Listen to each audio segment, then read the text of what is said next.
नाम रावण उर्फ चंद्रशेखर आजाद, जो राजनीति में काफी रुतबा रखते हैं, जो आज बड़े बड़े नेताओं को पीछे छोड़ने में लगे हुए हैं, जिन्हें चंद्रशेखर आजाद भी कहा जाता है। भीम आर्मी के सह संस्थापक और राष्ट्रीय अध्यक्ष ऐसे युवा नेता जो बढ़ते हुए समय के साथ खुद भी उभरते जा रहे हैं, जिन्हें मौत भी छू कर निकल गई। ये ज्यादातर दलितों के काम करने के लिए जाने जाते हैं। कई बार सामाजिक कार्यों को करने के दौरान जेल भी जाना पड़ा था, जिन पर एनआईए ने भी कार्रवाई की। चंद्रशेखर एक भारतीय राजनीतिज्ञ और दलित अधिकार कार्यकर्ता होने के साथ एक वकील भी है। आज के इस वीडियो रिपोर्ट में आपको इनके पूरे जीवन काल का ब्यौरा बताने वाले हैं। चंद्रशेखर का जन्म 3 दिसंबर 1986 को सरहानपुर उत्तर प्रदेश में हुआ था। पिता गोवर्धन दास, जो कि एक सरकारी स्कूल में प्रिंसिपल है, और उनकी माता कमलेश देवी।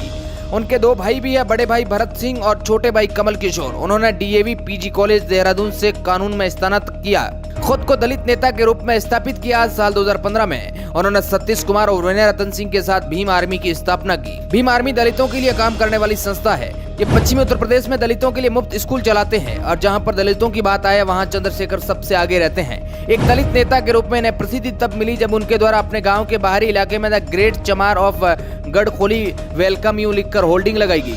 उनका कहना था कि चमार से हमें नीचा नहीं बल्कि गर्व होना चाहिए, जिसके बाद ये लोगों के बीच लोकप्रिय बनते गए।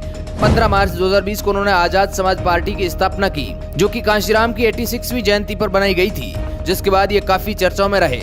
इन्हें सरहानपुर घटना के सिलसिले में गिरफ्तार किया गया था।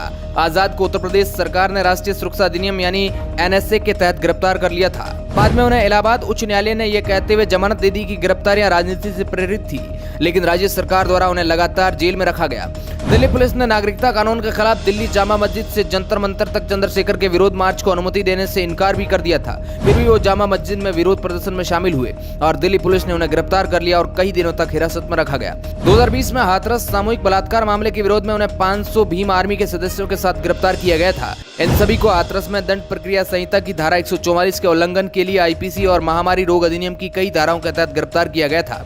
एक बार और जब वे सैकड़ों समर्थकों के साथ दिल्ली गाजीपुर सीमा पर प्रदर्शन कर रहे थे, किसानों के साथ भी शामिल हुए और मांग की कि नए कृषि कानूनों को तुरंत वापस लिया जाना चाहिए, जिसके बाद उन्हें हाउस अरेस्ट में रखा गया था। इतनी ज्यादा बार जेल जाने के बाद लोगों के बीच इनका चेहरा एक पहचान बन चुका है, जो एक बड़ी मुकाम तक पहुंचना चाहते हैं। आज ये ज्यादातर सरकार विरोधी प्रदर्शन के जान लिए जाने जाते हैं, जो केवल 36 साल की उम्र के हैं। हालांकि 2019 में इन्होंने प्रधानमंत्री नरेंद्र मोदी के खिलाफ भी चुनाव लड़ने का मन बना लिया था, लेकिन बाद में सपा बसपा गठबंधन को समर्थन देने और वोटों के बंटवारे को रोकने के लिए नाम वापस ले लिया। बीते चुनाव में ये अखिलेश यादव के साथ भी जाना चाहते थे। इस बारे में कहा जाता है कि इन्होंने ज्यादा सीटों की मांग कर दी, लेकिन अखिलेश इन्हें केवल 2 सीट देना चाहते थे। इसी वजह से शायद इनको लगा कि यह उनका अपमान है। इसके बाद दोनों के बीच में दूरियां बढ़ती गई। हाल ही में इन पर एक जानलेवा हमला हुआ, जिससे ये पूरे देश में चर्चा का विषय बने हुए हैं। इस दौरान अखिलेश यादव ने भी इन्हें ट्वीट कर संवेदनाएं व्यक्त की है। जब इन्हें अस्पताल से डिस्चार्ज किया गया तब उन्होंने कहा कि कुछ बदमाशों ने उन पर हमला किया।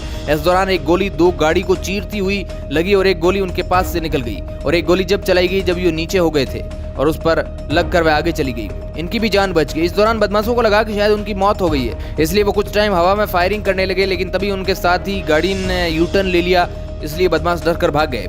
इसके बाद में इन्हें अस्पताल में एडमिट करवा दिया गया। हालांकि अब इनकी हालत काफी अच्छी है। Bureau report, R media.